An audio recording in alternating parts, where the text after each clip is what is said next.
భారతదేశంలో స్త్రీలు ఎక్కువగా వ్రతాలు, పూజలు లేదా డబ్బులను ప్రధానంగా ఇద్దరు వ్యక్తుల కోసం చేస్తారు. అది స్త్రీ సౌభాగ్యం కోసం లేదా ఆమె పిల్లల సంరక్షణ కోసం. 16 ఫలాల నోము అనేది రెండవది, అంటే పిల్లలను కలిగి ఉండడము, ఆమె పిల్లల కోసం అభివృద్ధి లేదా పురోగతి కోసము. తెలుగులో ఫలం అంటే ఫలితం కాబట్టి అమ్మవారి ఆశీర్వాదంతో ఎవరైనా స్త్రీలు ఈ వ్రతం చేస్తే వారికి ప్రత్యేకంగా తమ పిల్లలకు సంబంధించిన ఏదైనా కోరికను సానుకూల ఫలితాలు లభిస్తాయని ప్రగాఢ విశ్వాసంగా నమ్ముతారు.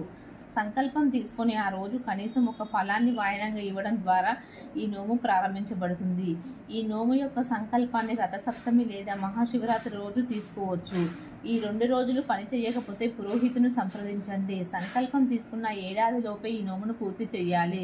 16 ఫలాల నోము మీరు 16 ముత్తైదులకు చాలా తాజా మరియు చక్కని 16 రకాల పండ్లను పంపిణీ చేయాలి మరియు ఒక్కొక్కటి 16 పండ్లను లెక్కించి చేయాలి. తెల్లటి గింజలు ఉన్న పండ్లను ఎంచుకోవడం మంచిది మరియు నలుపు రంగు లేదా గోధుమ రంగు గింజలు ఉన్న పండ్లను నివారించడం మంచిది. దయచేసి కుళ్ళిపోని తాజా పండ్లనే ఎంచుకోవాలి.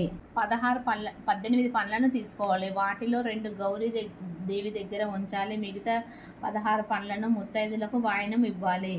మీరు నిత్య పూజ చేసే విధానంగానే పూజా స్థలాన్ని శుభ్రం చేసుకొని పసుపు గౌరీ అమ్మవారిని చేసుకోండి. పూజా సామాగ్రి, వాయనం మరియు నైవేద్యం అన్ని పూజా స్థలం దగ్గర ఉంచడం ఎల్లప్పుడూ మంచిది. మీరు మధ్యలో అంతరాయం కలిగించవలసిన అవసరం లేదు. మీరు ముత్తైదులను అమ్మవారి స్వరూపంగా భావిస్తారు కాబట్టి చిన్నవారి నుండి కూడా ఆశీర్వాదాలు తీసుకోవడానికి వెనుకాడవద్దు. సాధారణంగా 16 పండ్ల కోసం ఉద్యాపనం చేయాలి. పనస, కొబ్బరి, గుమ్మడిని ఎంచుకోవాలి.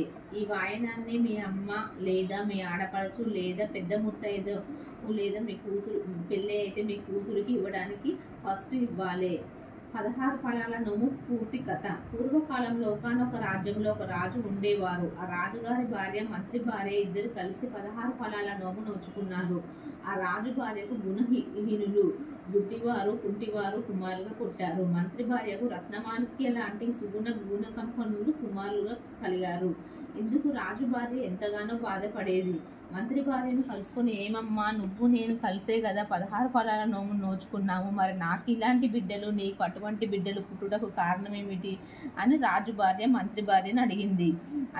అందుకు మంత్రి భార్య చాలా ఆలోచించి రాణిగారికి ఈ విధంగా చెప్పింది. మహారాణి, మీరు పూజ కాలంలో వినియోగించే పండ్లను ఒకరోజు ముందుగానే తెచ్చి వాటిని కోటలో నిల్వ చేసినారు.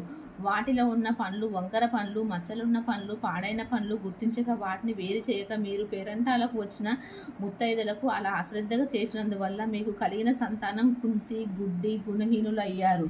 మీరు విచారించండి. ఈ 16 ఫలాల నోము చాలా శక్తివంతమైన నోము, స్త్రీల పాలిటి పెన్నిది కనుక మీరు మరలా 16 ఫలాల నోము నొయ్యండి. చక్కనైనవి, శుభ్రమైనవి ఉన్న ఫలాలను సమకూర్చుకొని వాటిని ముత్తైదులకు పువ్వులు, దక్షిణ తాంబూలాలను వాయనంగా ఇవ్వండి అని మంత్రి భార్య చెప్పింది.